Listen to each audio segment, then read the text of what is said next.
Tayo po may dumako sa pag-aaral ng salita ng Panginoon. Ngayon pong month of September, we are talking about tapping into heaven's treasure. Kapag sinabi nating tapping, hindi po yan yung pag-o-order kayo ng chowpan sa Chowking. Tapping. Tapping so yun. Ano? Pag sinabi po nating tapping, it means to have an access or connection into the heaven's treasure. And last Sunday, we talk about the guaranteed blessing when you tap into heaven's treasure. Una, you have an abundant supply. Dapat nating maintindihan, kapag tayo po ay nakatap sa heaven's treasure, we have an abundant supply because God is our source. Okay? And aside from that, we have a divine assistance. Pag sinabi nating divine assistance, ay ito yung pagtulong ng Diyos. Lalo na sa panahon na tayo ay nangangailangan. Kung ang mga travel agencies, ang mga online platform, ang mga credit card companies at ang mga online banking, sila po ay nag-o-offer ng 24/7 assistance. But sometimes, they are not available. Pero ang Diyos, 24/7, siya ay available. Anytime na tumawag ka sa Kanya, siya ay tutugon at handang ikaw ay Kanyang tulungan. And aside from that, you have a God preservation or protection. Siya ang mag-iingat sa iyong kabuhayan. Diga, sabi ng Panginoon, ilalayo niya sa mga salot ang iyong kabuhayan. Sasawayin niya ang mga peste. Kaya kapatid, kapag tayo ay nakatap sa heaven's treasure, tayo po ay merong secured ang ating pong buhay. Amen?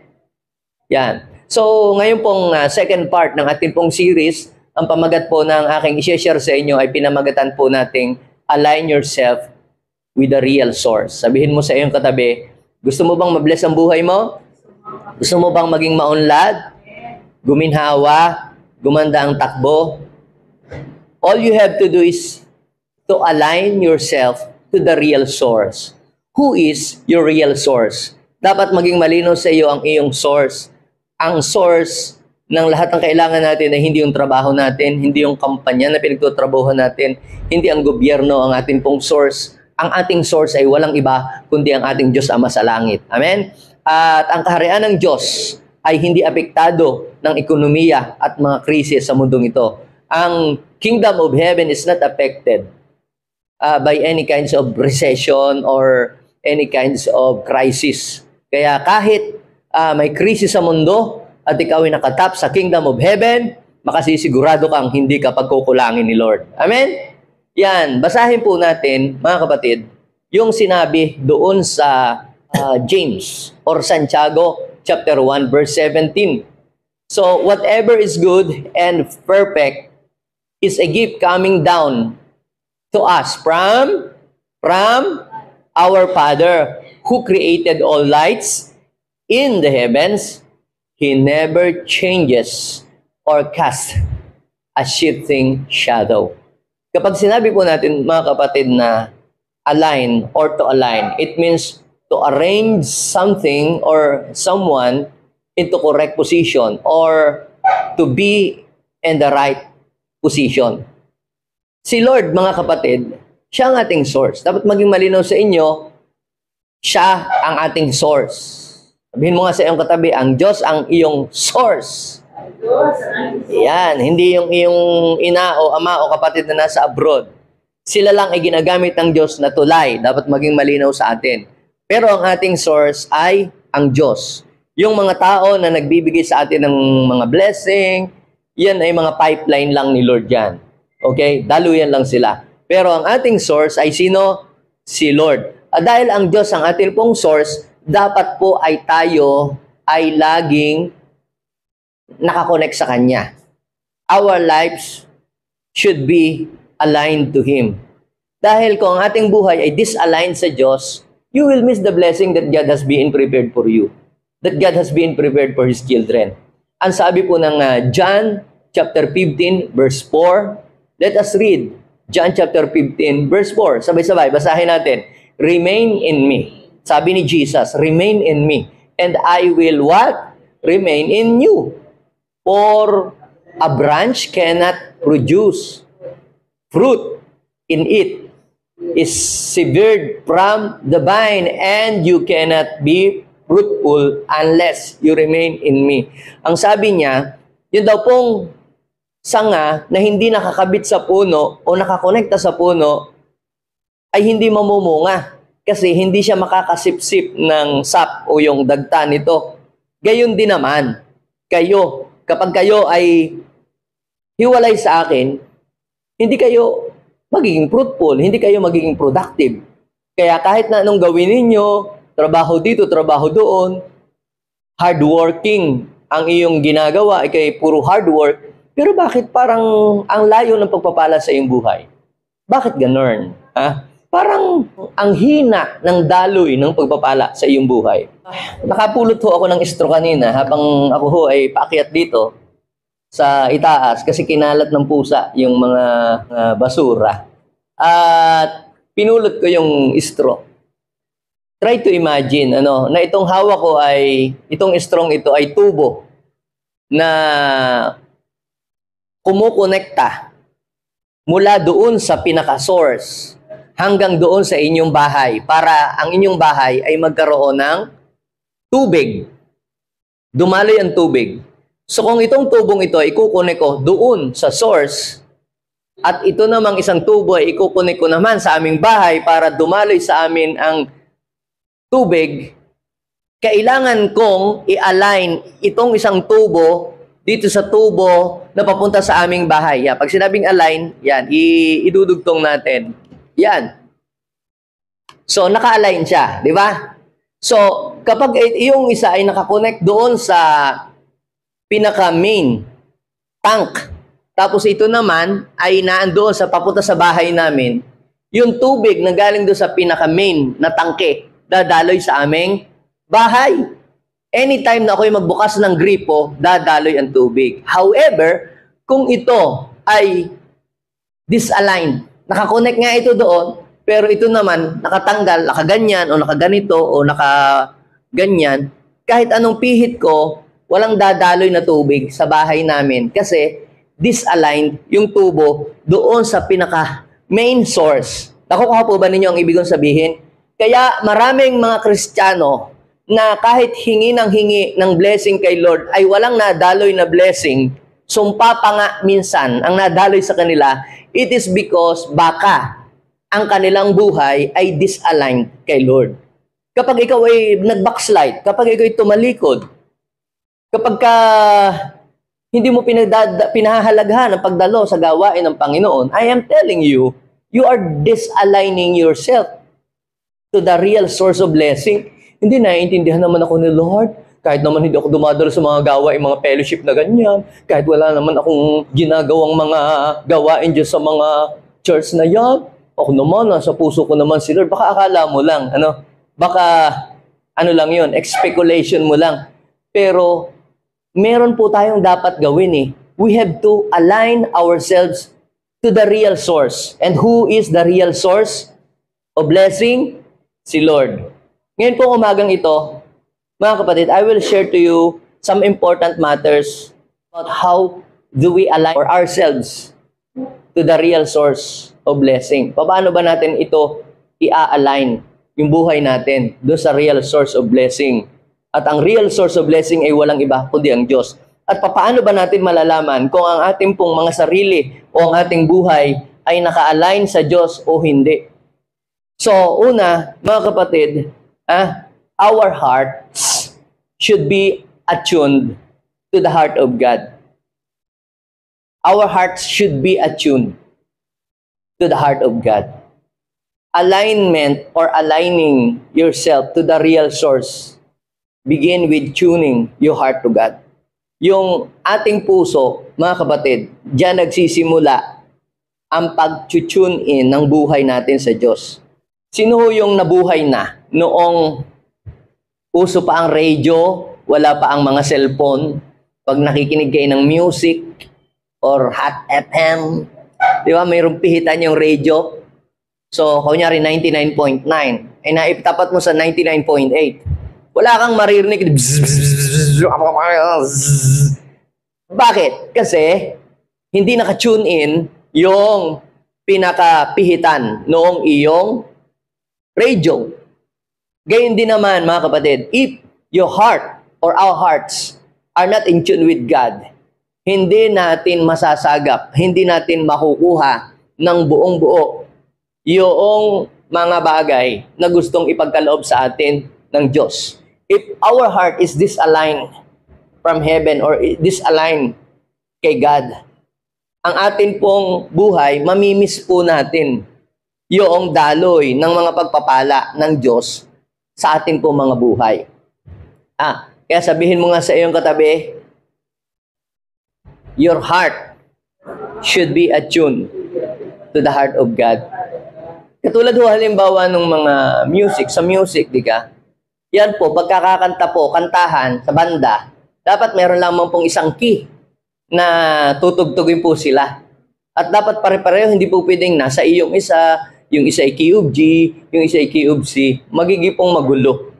At pagka po mali po yung key, mali din sa tono, pupunta sa kung saan at iba't ibang direksyon yung kanta, magiging magulo.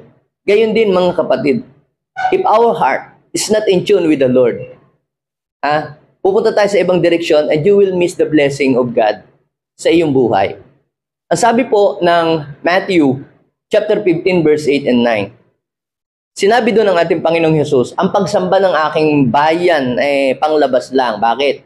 Kasi hindi daw po ito totoo. Dahil galing daw po ito sa bibig lang. Hindi daw po nanggaling sa puso.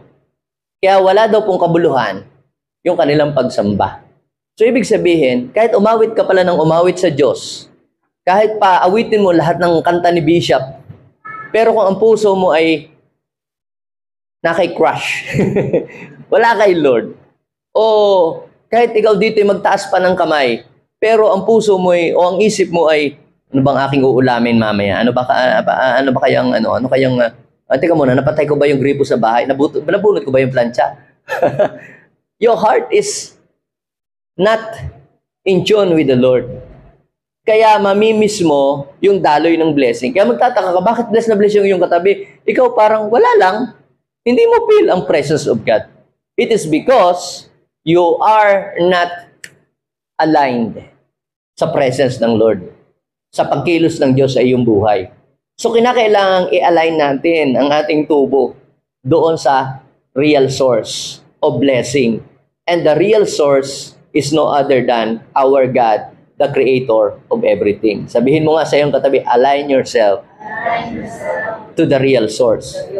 So how do we align ourselves to the real source? Number one, kinakailangan our heart should be attuned to the heart of God.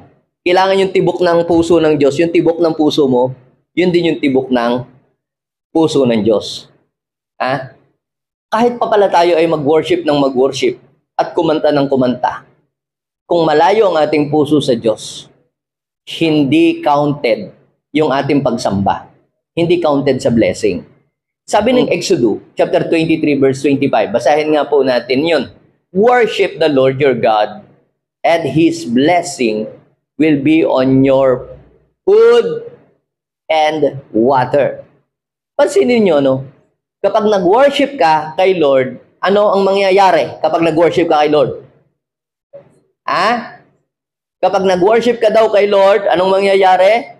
His blessing will be on your food. Ibe-bless ng Diyos ang iyong pagkain.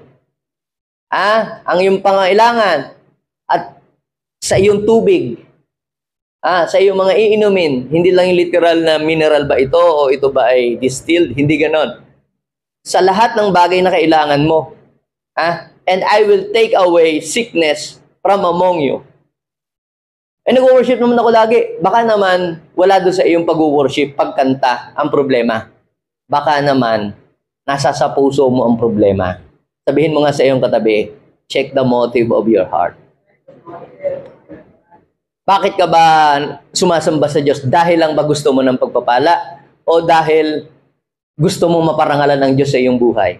Sino nakakaalam nung kanta na, nais ko'y purihin ka, hindi dahil sa pagpapala, di ba? Nais ko'y ibigin ka, Hindi dahil sa himala. Yun namang iba. Kaya nasunod lang kay Jesus. Habol lang habol kay Jesus. Kasi meron lang gustong hingin.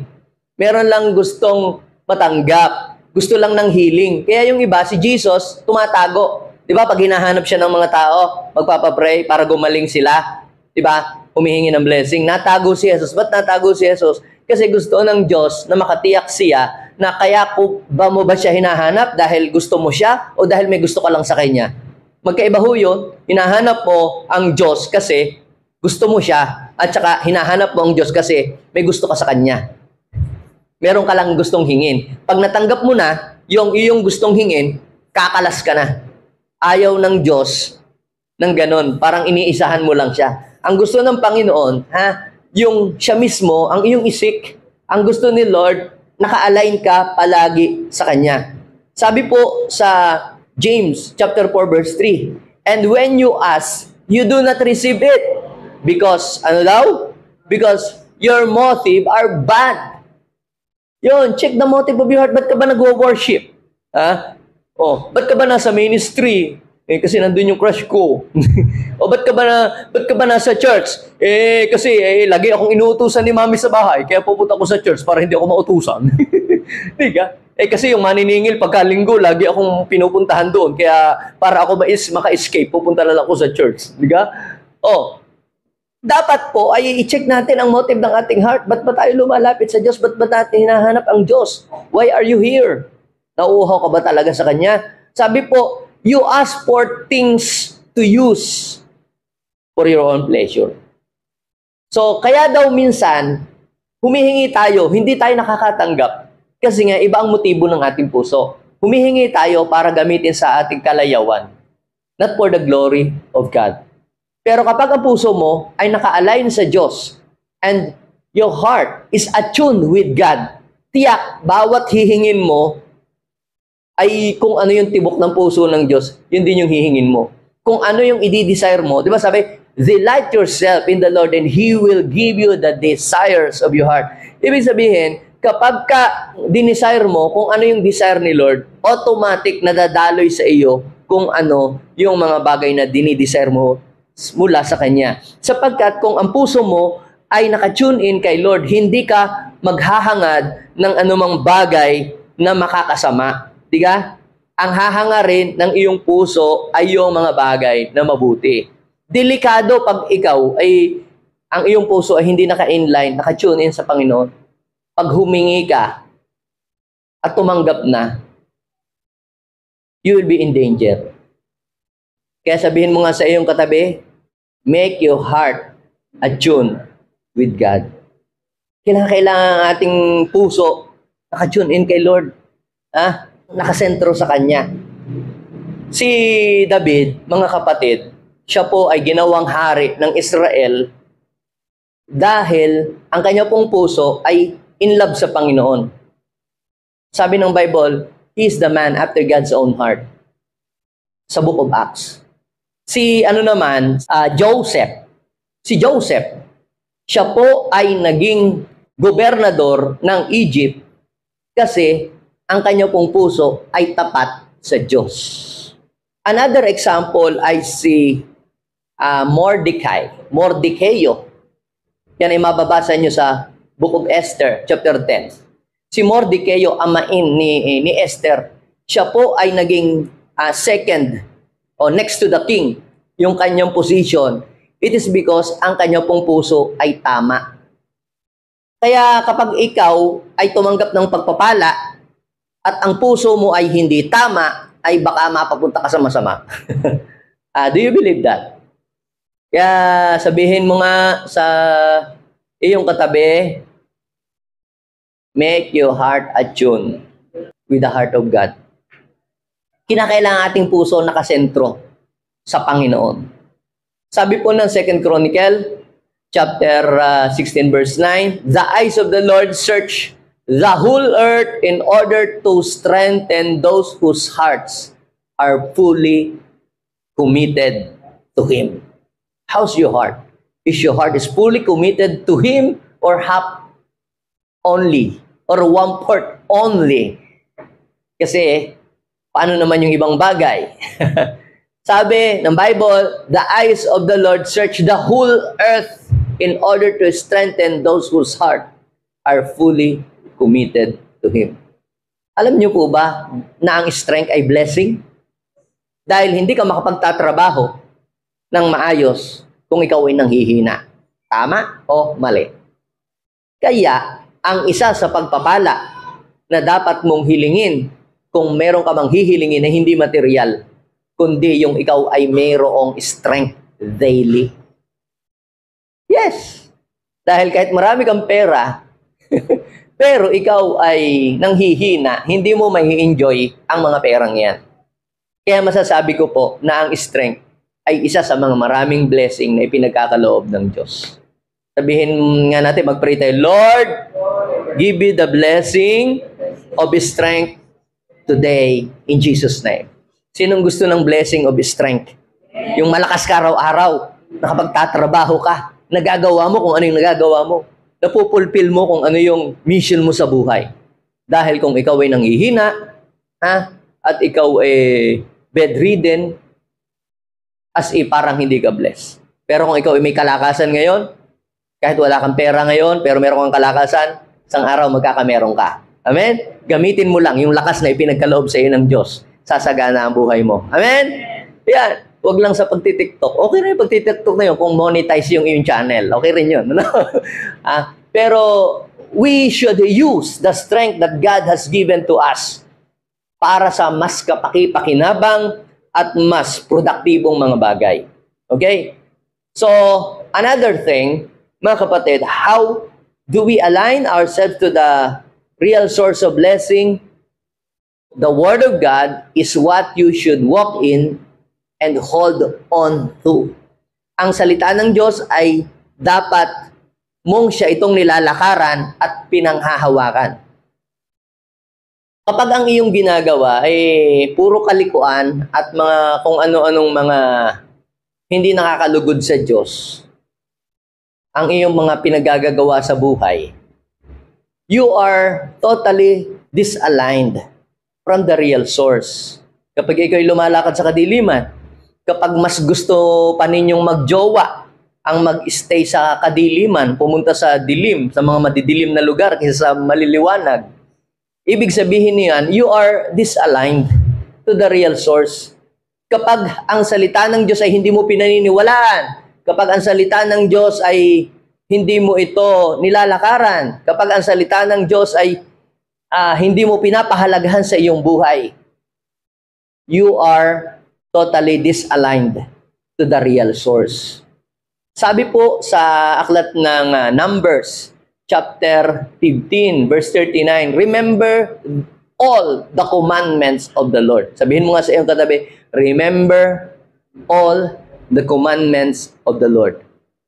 Yung kanyang mga salita, yung kanyang mga utos, yung kanyang mga payo, yung kanyang mga commandments. Sabi, remember all the commandments of the Lord. To what? To do them. And not to follow after your own heart and your own eyes, which you are inclined toward after. Lalahanin mo ang salita ng Diyos para gawin mo ito, lakaran mo ito, at hindi yung sarili mong gusto ang iyong pupuntahan at iyong lalakaran. Mga kapatid, sinabi po ng salita ng Diyos sa James chapter 1, verse 22 hanggang 25. Ano ang nakalagay doon? Mamuhay daw po tayo ayon saan? Sa sabi-sabi ng matanda. Ayon sa mga punsoy at saka mga pamahiin. Kaya minsan tayo ay hindi nabe-bless kasi mas pinapahalagahan natin yung mga nababasa natin sa horoscope. Sino dito yung laging nakasubaybay sa kung ano yung mga sinasabi sa horoscope? Kaya tuwing umaga, ikaw bumibili ng mga Abante Talibat, Tabloy Titik, Barako, Toro, Bulgar, Aliwan, Tonight. Sino ba yung nagbabasa ng mga ganyan? Yung mga Gen Z, wala na daw ngayon. Kami noong araw, yan. Laging uso yun, yung mga Abante Talibat, Tabloy Titik, Barako, Toro, Bulgar, Aliwan, Tonight, Hope, Yaman, Pagkon. Na pala yun, no? Kasi doon sa front page, nakalagay doon ang ikaw yung zodiac. sign. Hahanapin mo doon. Ikaw ay gaganda ang buhay, yayaman ka. Oh. Ikaw pala pinanganak ng August, umiwas ka sa mga pusa. Pag nakasalubong ka ng itim na pusa, umuwi ka na, malas yun. Pagka po tayo laging nakadepende sa mga sabi-sabi ng matanda, mga ayon sa sinasabi ng mga horoscope, lalo kang mamalasim. Kaya lalo kang minamalas. Kasi ikaw ay naniniwala doon sa mga huwad na mga salita. Dapat ay kung meron kang paniniwalaan, kakapitan, sasandalan, yun ay walang iba kundi ang mga salita ng Diyos. Bakit? Dahil ang sabi sa 2 Timothy chapter 3 verse 16 to 17, all scripture is breathed by God. Ang lahat ng kasulatan ay kinasihan daw ng Diyos. Hiningahan, may buhay ito, nagaling sa Diyos. At ito'y magagamit sa pagtuturo ng katotohanan, pagpabubulaan sa maling aral, pagpatutuwid sa likong landas ng gawain, pag-aakay sa matuwid na landas ng pamumuhay. Sa gayon, ang lahat ng mga lingkod ng Diyos ay makapamumuhay ng ayos at kalugod-lugod sa Panginoon. So, ibig sabihin, mga kapatid, kung meron man tayong pamantayan para ang ating buhay ay naka-inline lagi sa Diyos, kinakailangan natin ang salita ng Diyos. Ito ang ating maging pathway. Ito ang ating maging linya. Kung sa takbuhan, dapat ay hindi ka aalis doon sa linya na tinatakbuhan mo. Bakit? Kasi madidisqualify ka pag tumakbo ka sa kaliwa o sa kanan. Doon ka lang dapat sa lane na iyong tinatakbuhan. Mga kapatid, yung mga utos, mga pangako, mga salita ng Diyos, yan po yung lane na dapat nating lakaran. Hindi yung mga sabi-sabi ng kung sino. Hindi ayon sa libro ni ganito, ayon sa libro ni ganare. Alam niyo po, mga kapatid, kapag mas ipinamumuhay natin yung nabasa natin sa kung ano-anong mga libro, kaysa doon sa sinasabi ng Biblia, I am telling you, your life is totally disaligned to the real source. Kaya dapat, mga kapatid, ang ating pong sarili, we are bound to the Word of God. Kinakailangan ang salita ng Diyos ay nakadikit sa ating buhay. Kasi sinabi ng Biblia, di ba, itali daw sa iyong mga kamay, ipulupot sa iyong liig, itali sa iyong ulo. Anong ibig sabihin no? Magbibigti ka na? Hindi. Yun ho ay masyado namang literal. Ibig sabihin, isa ulo mo, isa isip mo, at gawin mo. Kaya kapag ang salita ng Diyos ay iyong binubulay, minemeditate, pinapakinggan, binabasa, minememorize, you are giving a high value to His Word. At kapag ang salita ng Diyos ay minemeditate mo, ibig sabihin, ikaw ay naka-align ka doon sa source. Kung ano yung gusto ng Diyos, yun ay iyong malalakaran. Kaya nga sabi ng Panginoon kay Joshua, Joshua, gusto mo na magtagumpay? Joshua 1:8, meditate on the Word day and night. Para magawa mo ito.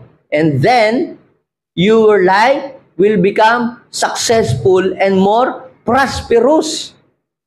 Kasi, sa iyong pagdidesisyon, makakapagdesisyon ka ng tama kapag ka may Word of God ka sa iyong puso. Ang hirap magdesisyon sa buhay na ito kung ano ang ating pipiliin kung walang backup ang salita ng Diyos. Pero kapag may salita ka ng Diyos na naka-store sa iyong puso, meron kang mapagkukunan ng tamang desisyon. Iga-guide ka ng salita ng Panginoon. Sabihin mo sa iyong katabi, the Word of God is what you should walk in and hold on to. Siya ang dapat mong panghahawakan at dapat mong lalakaran. At kapag ginagawa mo yon, ang iyong buhay na naka-align sa real source. Sabi ng John chapter 15 verse 7, basahin natin, anong sabi ng Panginoon? If you remain in me, and my words remain in you. That is the verse for alignment. Naka-align ka na ang salita ng Diyos, lalakaran mo, at ang salita ng Diyos ay panghahawakan mo. If you remain in me and my word remain in you, ano ang kasunod na nangyayari? Ask whatever you wish. Yung iba naman, ask lang ng ask kung ano yung kanilang wish. Pero hindi naman nila pinanghahawakan at nilalakaran ang salita ng Diyos. So, kinakailangan mo laging i-confess sa iyong buhay ang salita ng Diyos. You must boldly confess the Word of God daily. Na kung ano ang sinasabi ng salita ng Diyos, yun ang magaganap sa ating buhay. Alam niyo po mga kapatid, yung pagko-confess ng Word of God, yan ho'y parang pagdidilig ng halaman. Pag nagdilig ho kayo ng halaman, yung kaysa isang dilig, makikita mo agad ay tubo at malago agad ang halaman. Hindi. Pero diligin mo araw-araw, at makikita mo after a few months, yung halaman nag-grow na at nagbunga na. Gayon din ang salita ng Diyos. Confess daily the promises of God sa iyong buhay, yung mga pinanghahawakan mo ng mga pangako ng Diyos, i-confess mo na i-confess. And in due time, makikita mo ang resulta ng salita ng Diyos na i-confess mo sa buhay mo. Grabe, napakaganda. Sabihin mo sa iyong katabi, mangyayari ang salita ng Diyos. Yes. Sabi ng Ezekiel, chapter 12, verse 28, whatever I say will be fulfilled. Kaya ingat sa iyong laging idinideclare sa iyong pamilya, sa iyong buhay, sa iyong sarili. Dahil kung ano yung idinideclare mo, yun yung mangyayari. Ang sabi ng Bible, I will do to you the very words I heard you say. Numbers chapter 14, verse 28. Kaya dapat lagi nating sabihin at ipaalala lagi, Lord, you said into your word, and if you are God, you are obligated to prove what you said. Kaya ang salita ng Diyos, kapag lagi mo itong pinanghahawakan, tutupad din ng Diyos yon kasi hindi sinungaling ang Lord. Panghawakan natin ang salita ng Diyos at lakaran natin ito.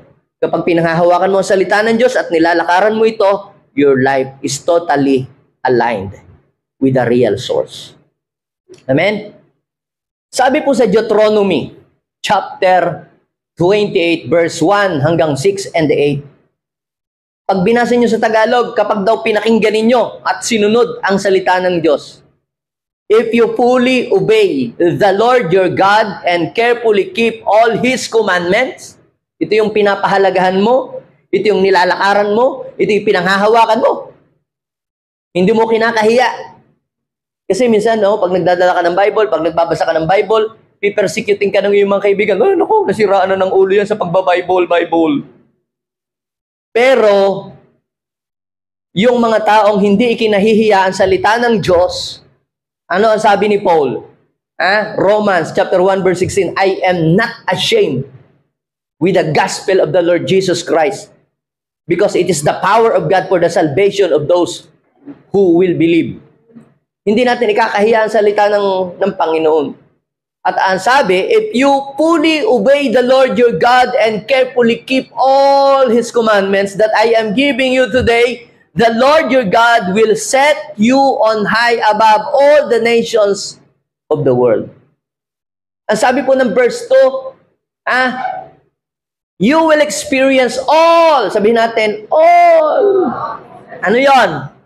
You will experience all these blessings if you obey the Lord your God. Ang tinutukoy dyan yung salita ng Diyos. Sabi ng verse 3, your towns and your fields will be blessed. Yung iyong kabuhayan, yung iyong farm, yung iyong pinagkukunan na ikakabuhay ay ibe-bless ng Diyos. Your children and your crops will be blessed. Yung mga anak, magiging magiging top sa school. Hindi sila magiging buntut, sila magiging pangunahin. Diba? Makakatanggap sila ng mga award. The offsprings of your herds and flocks will be blessed. Yung alaga mong aso, pusa, mahal na po kaya ngayon ng aso, libo ho yan, yung mga inaalagaan mo. Hindi yan mamamatay. Yung mga alaga mong kambing. Kasi noon, yan ang ikinabubuhay ng mga tao. Kung ikaw ay nag-aalaga ng mga manok. Pero maari ngayon, hindi yan ang iyong business. May iba kang business. Tumutuko yan sa iyong mga negosyo. Ibe-bless ng Diyos ang iyong business. Sabihin mo sa iyong katabi, ibe-bless ng Diyos ang iyong business kapag naka-align ang buhay mo sa Panginoon. Ano ang sabi ng verse 5? Ang sabi ng verse 5, your fruit baskets and breadboards will be blessed. Yung iyo daw lalagyan ng mga pagkain, at saka yung iyong lalagyan ng mga tinapay, lalagyan ng mga pagkain, grabe. Ngayon, in our modern day, ang iyong rep, sabihin mo sa iyong katabi, hindi lamang puro tubig ang laman at saka yelo. Amen? Mapupuno yan ng masasarap na pagkain. Declare mo. Naalala ko yung laman lang ng aming rep, tubig, yellow. Dineclare ko, magkakaroon ka ng laman in Jesus' name. Magkakalamang ka. Alam niyo po, that week, nagkaroon nga ako ng laman. May mga nagbigay, maraming laman. Mga prutas, mga karne. Dineclare ko ho, hindi ko pinakinig sa mga kapitbahay namin. Walang laman ang rep namin, mga kapitbahay. Dineclarahan ko. Command the blessing. Sabihin mo sa iyong katabi, mag-command ka ng blessing. Sabi ng verse 6, wherever you go and whatever you do will be blessed. Ibig sabihin, ikaw ay magtatrabaho, saan ka man pupunta, maghahanap ka ng kliyente, bless ka. Sabihin mo sa iyong katabi, ikaw ay magiging bless ang buhay mo. Kita mo, kapag ka po pala ang salita ng Diyos nilakaran natin at pinanghawakan natin, yung blessing ay hindi mahirap dumating. Kaya ang blessing, minsan ang hirap dumating sa ating buhay kasi baka hindi ka laang naka-align. Siyempre, kung hindi ka naka-align, baka yung blessing naandoon sa alignment. Ikaw naman, naka-disalign. Kaya, namimiss mo lagi ang blessing. Kaya sabihin mo nga sa iyong katabi, align yourself to the real source by walking in and holding on His Word. Kaya mga kapatid, sabi ng verse 8, the Lord will guarantee a blessing. Pag sinabing guarantee, sigurado, totoo, tiyak. Sabihin natin, tiyak. Yeah. On everything you do, will your storehouse be filled with grain. The Lord your God will bless you in the land He is giving you. Kaya sabi, palapakan natin si Lord. The Lord will guarantee a blessing on everything you do and will fill your storehouse with grain. Grabe. Ang yung bank account ay hindi magiging below maintaining balance. Amen? Tatawagan ka ng bangko. Please, adjust your maintaining balance kasi umapaw na ang inyong bangko. Naalala ko ho dati, ang akin hong bangko, yung ATM lamang. Yung mga ATM, hanggang 20, ano lang yun eh. 20 hanggang ano lang yun. Ganon. Debit card. Ngayon, di ba, nagpe-pray ako na nagpe-pray ako mabayar namin lupa. Ngayon, sabi ng aking uncle, meron dining may pera sa amin. Sa ko ito yung hulog. I-deposit nyo na lang ho sa aking bangko, ATM huyo. Maya-maya, tinawagan ho ako nung kailangan ko daw pumunta doon sa bangko at i-adjust daw po yung threshold ng aking bangko kasi hinahanapan ako ng mga documents. Ba't daw ako nagkaroon ng ganong kalaking pera? Akala ho, ako'y contractor. Hindi naman ho. Binless ho lamang talaga ako ng Lord. At sinabi kong yan ho, ibigay sa akin dahil yan ho, pinagpe-pray ko kay Lord na ibabayad ko ho sa aming bahay. So ano pong ibig kong sabihin? The Lord your God will bless you in the land He is giving you. Pagpapalain ng Lord ang iyong storehouse. Amen? Kaya, hindi ninyo kailangan, sige, bibili nga ako ng mga pampakalansing, ilalagay ko sa pinto para yung mga blessing tawagan dito. Minsan, yun ho ay nagiging doorway ng kaaway para mag-welcome kayo ng mga curses. Huwag na kayo maglagay ng mga palawit dyan na mga pampaswerte na may mga dragon na mga pakalakalansing sa inyong pinto na pampaswerte. Wala ho doon ang blessing ng Diyos. Ang blessing ng Diyos ay nasa iyong pagsunod. Pag sumunod ka sa Panginoon, automatic yung blessing susunod din sa iyo. At ang pangatlo, mga kapatid, ay ito, choose to do God's will instead of your own. Instead of yours.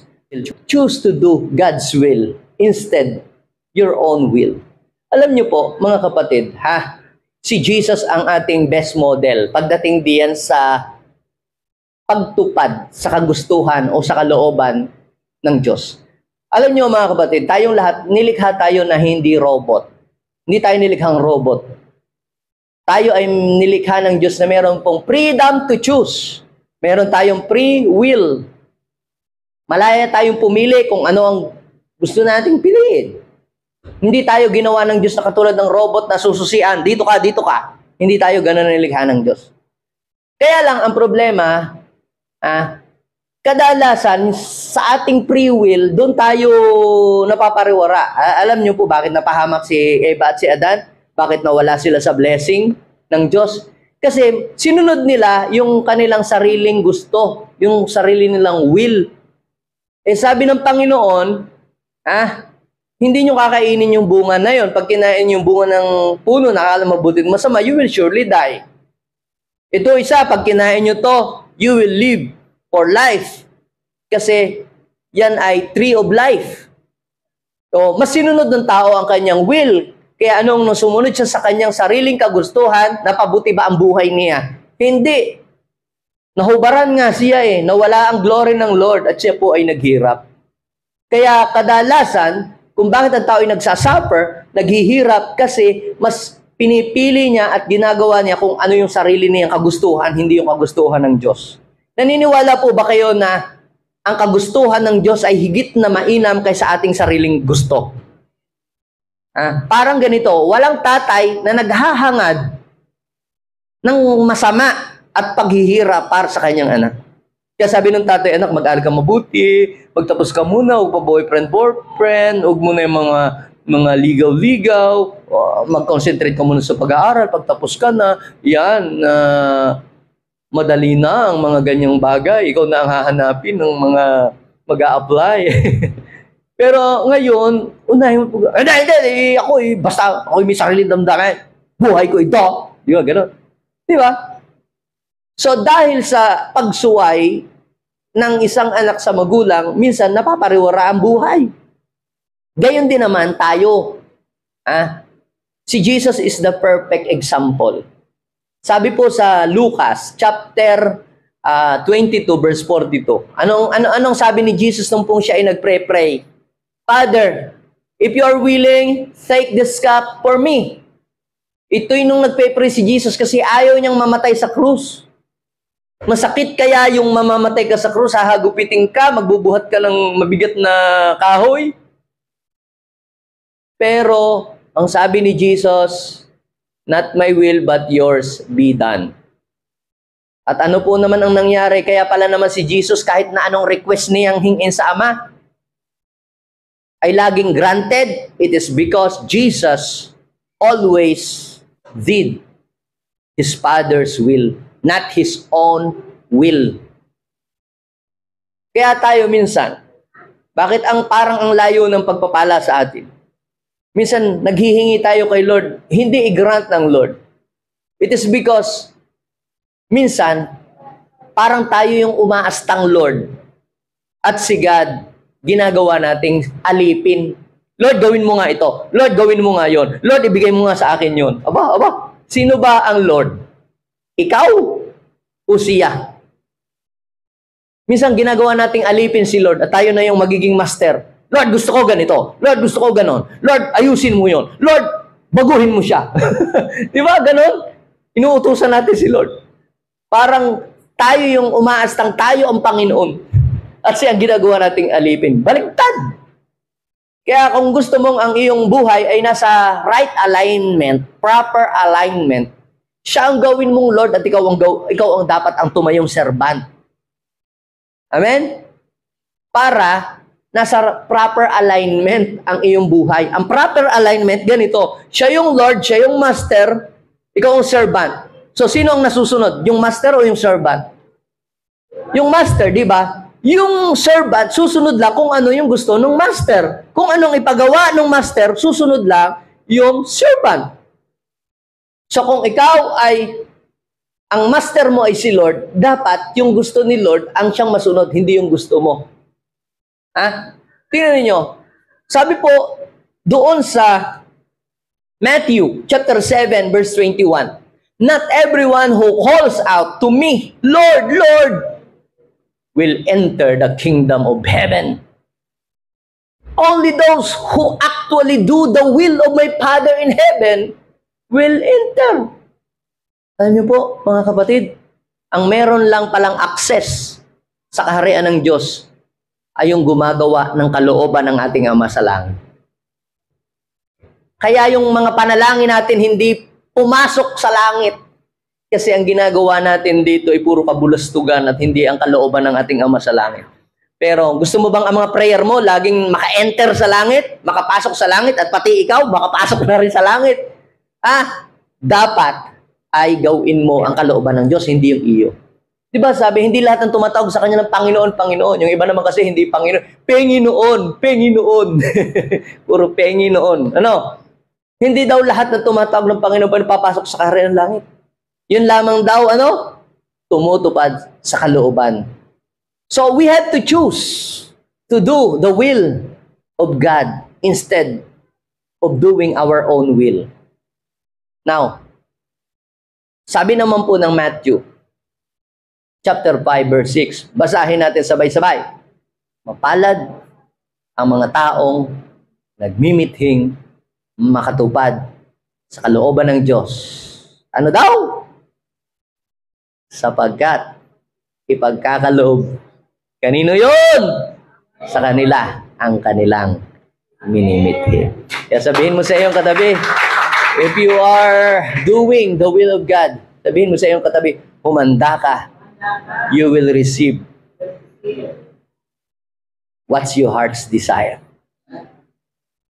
So, lahat po ba nang nandito ay handa na tumanggap ng mga bagay na inihanda ng Diyos para sa kanyang buhay? Are you ready? Sabihin mo nga ulit sa iyong katabi, align yourself to the real source. At paano natin i-align ang ating sarili? Kinakailangan ating puso ay nakatune in kay Lord. At ang kanyang mga salita, yun ang ating nilalakaran at yun ang ating pinanghahawakan. Hindi yung sabi-sabi ng kung sino mang matanda o pamahiin o pungsoy o horoscope. Dapat yung sinabi ng Biblia, yun ang ating pinanghahawakan. At dapat hindi yung ating gusto ang ating ipipilit, kundi yung gusto ng Lord. Yun ang mangyari at matupad sa ating buhay. Amen? Dahil mas maganda ang kalooban ng Diyos para sa atin kaysa doon sa kagustuhan natin. Amen? Kaya sabihin mo sa iyong katabi, be ready to receive what God has prepared for you. Tayo pong lahat ay tumayo. Father, right now, thank you so much because we believe na hindi natatapos dito lang yung iyong gagawin sa aming mga buhay. Lord, alam namin na maraming nakaprepare na naghihintay para sa aming mga buhay. That's why today, in this place, we are aligning ourselves to you, Lord. Tulungan niyo po kami na ang maging heartbeat namin ay yung iyong heartbeat. Yung maging tibok ng aming puso ay yun din yung iyong tibok ng puso mo, Panginoon. The compassion and love that you have, yun din ang meron kami, Panginoon. Yung puso ni Jesus ay maging puso din namin sa oras na ito. At hayaan mo, Lord, na ang sandalan lang naming salita ay yung salita, ang iyong pangako. Yun lamang ang aming lakaran. Hindi mga sabi-sabi ng mga konsino.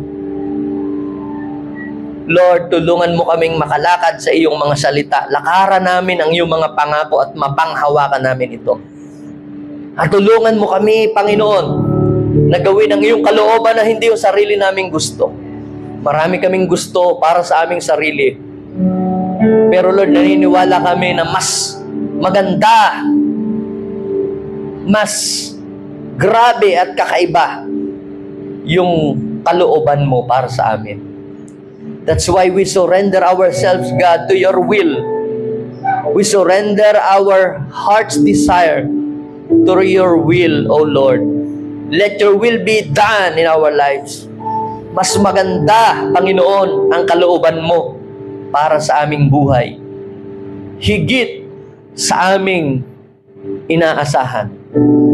Lord, yung plano mo ayon sa iyong kagustuhan is beyond our expectation. More than we could ever think or imagine. We surrender to your will, O God. Bless these people today. Yes, let's align ourselves to Him. Tayo ay magpakumbaba kung tayo'y napapalayo na sa Diyos. Parang ang layo na ng puso natin kay Lord. Pag pinag-usapan ang salita ng Diyos, gusto nating laging umiwas. Kapag pinag-usapan ng prayer, parang gusto lagi nating magdahilan tayo na lalayo. Yes, pag may mga gawain, parang tayo ay gusto nating mag-escape. Sa ating bahay, pag may gathering, minsan nag-iisip tayo ng dahilan para hindi tayo makadalo. Nag-iisip tayo ng dahilan para hindi tayo maka-attend. Nagkukunwaring tayo'y busy para hindi tayo umattend. Kapatid, you are disaligning yourself to the source. Huwag mong gawin yan kung ayaw mong masira ang iyong buhay. Today, kung nakikita mo ang iyong sarili disaligned sa plano ng Diyos, disaligned sa kalooban ng Diyos, may pagkakataong ka pa. May pagkakataong ka pa to align yourself.